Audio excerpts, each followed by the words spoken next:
যে মাটিৰ পৰা খেদি দিলে তাৰ পাছত চৰকাৰী হিচাপ অনুসৰি কিমান টকাৰ ক্ষতিপূৰণ তাৰ পাছতে যদি তেওঁলোক বিদেশী হয় বিদেশীবিলাকক অসমৰ বাহিৰহে কৰি দিব লাগিছিল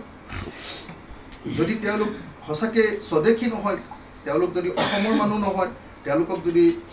বাংলাদেশৰ পৰা অহা মানুহ হয় মুখ্যমন্ত্ৰীয়ে কোৱা অনুসৰি বাংলাদেশী যদি হয় তেতিয়াহ'লে তেওঁলোকক খেদি দিব লাগে তেওঁলোকক কিয়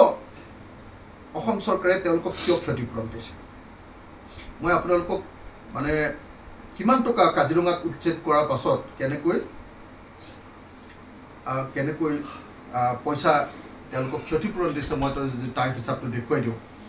তেতিয়াহ'লে আপোনালোকে গম পাব যে একচুৱেলি অসমত কি হৈ আছে এইখন দিলে 14,71,72,723 টকা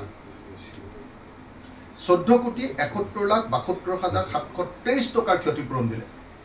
14,71,72,723 কোটি টকা কাজিৰঙাৰ মানুহবিলাকক উচ্ছেদ কৰাৰ পাছত তেতিয়াও কৈছিলে যে বাংলাদেশীক আমি উচ্ছেদ কৰিছোঁ বাংলাদেশীয়ে কাজিৰঙা দখল কৰিলে তাৰপিছত 14 কোটি মানে 15 কোটি টকা তেওঁলোকে আকৌ ক্ষতিপূৰণ দিলে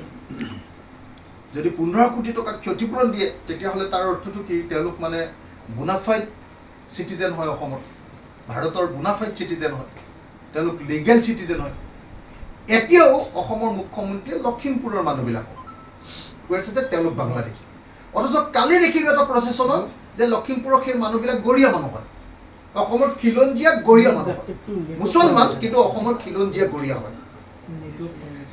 সেদিনা ধুবুৰীত মানে উচ্ছেদ কৰিছে তাৰ মানুহবিলাক দেশী মানে কোন অসমৰ মুখ্যমন্ত্ৰীয়ে নিজে বিজেপি চৰকাৰে তেওঁলোকক খিলঞ্জীয়া বুলি চাৰ্টিফিকেট দিছে দেশী মুছলমানক উচ্ছেদ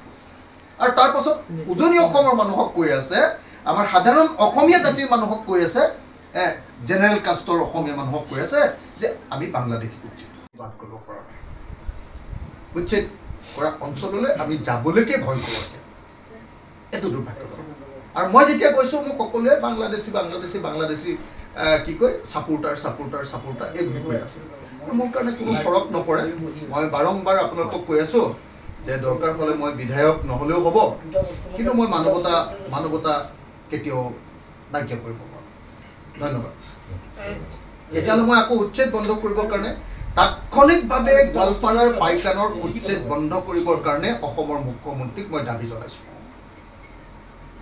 তাৎক্ষণিকভাৱে গোৱালপাৰাৰ পাইকানৰ উচ্ছেদ বন্ধ কৰিবৰ কাৰণে মই অসমৰ মুখ্যমন্ত্ৰীক দাবী জনাইছোঁ